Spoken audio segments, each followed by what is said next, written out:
How many units should I buy? It's a question I get asked numerous times, sometimes in a week. I get asked a lot. So I figured let's break it down and let's give you a clear, concise answer that can really help you make a decision and propel your investing career forward. So the best way to answer this question is really based on your experience level, right? So let's say you come to me and you have owned 5 single family homes and you're looking to grow and augment your portfolio. Well, the easiest way to do it is, what can you handle? Can you handle a 10 unit, an 8 unit property? And you really want to figure out what resources are at your disposal. So if you're buying single family homes, the next step is naturally to buy a multi-unit property, right?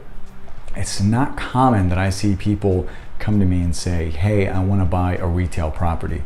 All I've done is single family homes. Most of the time the transition isn't there.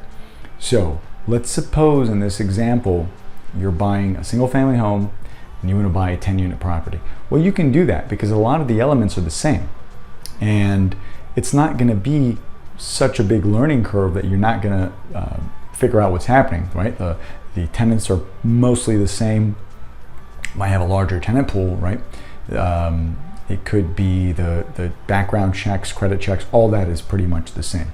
So my first step into commercial was a 20 unit apartment building. And for the most part, it was very easy to make the transition. Now, it was a lot of units happening at once. That was a little bit confusing because I just wasn't ready for, didn't have the manpower, the contractors, the property managers weren't there. I didn't have the pieces in place. But you can definitely do it. You can definitely go from 6, 8, 10, 12 units, whatever you're comfortable with. So the answer is whatever you're comfortable with.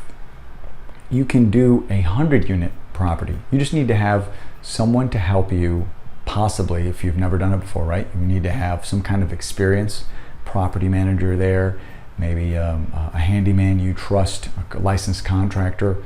So position yourself to where you're really not going to fall flat on your face. You might have a little bumps in the road for sure, but you're never going to be in a position where you're absolutely stuck. Now, if it's your very first property and you have no real estate experience whatsoever, that might be a little harder because everything's new to you. The concept, how you're going to market the unit, how you're going to turn over the unit, all of that is new. How your numbers are going to be. Don't put too much stress on the numbers and the financials and all that. Leave that. That's all going to be more or less, you can figure that out a lot easier. Work on the property, where it's located, and again, who's managing it. Management. Talk about it all the time. Management is what's going to make or break your investing business. So make sure you have that part covered. The rest of the stuff you can figure out. If you have a good property manager, they're going to be able to guide you on what needs to be done. So look at it from your comfort level. How much time do you have to commit to this project? So if you figured out a way to do that, that'll be okay in the end, because you can always chop it up to maybe 2 or 3 different people helping you. Maybe you have partners. So what are your resources like? But do not limit yourself, but at the same time, don't overestimate yourself either. So kind of work on what you're comfortable, and you'll be able to tell, you'll be able to kind of feel, you know what, I really can't do a 30 or a 40 unit for my first try. Might be a little big. Just saying, be a little careful. So really, whatever you're comfortable with, that's going to be able to get you there. And I hope that was helpful. All right, I want to share a story with you where my very first property, I really didn't know what I was doing. And I thought I knew how to manage property, but I really didn't. I had a property manager just totally take advantage of me and rip me off.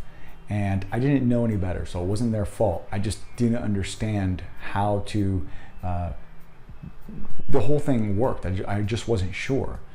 So I was used to doing single family homes. And then when something happened, the opportunity came for me to buy a larger property, and I thought this is going to be great.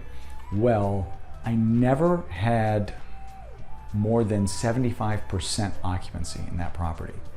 And I tried everything I could. I never had more than 75%. Property manager wasn't very good at leasing property. They really weren't strict. They didn't really know the systems. It was just who I could find. And that's not the way you want to do it. So really put a lot of effort on understanding the business and the concept. And that'll really help you get ahead. And that's kind of what I had to start doing. I had to figure out, okay, who's better at leasing and talking to tenants and fixing problems and getting back to people. So I had to put multiple people in different places, and eventually I got it figured out, but it did take me a long time to do that.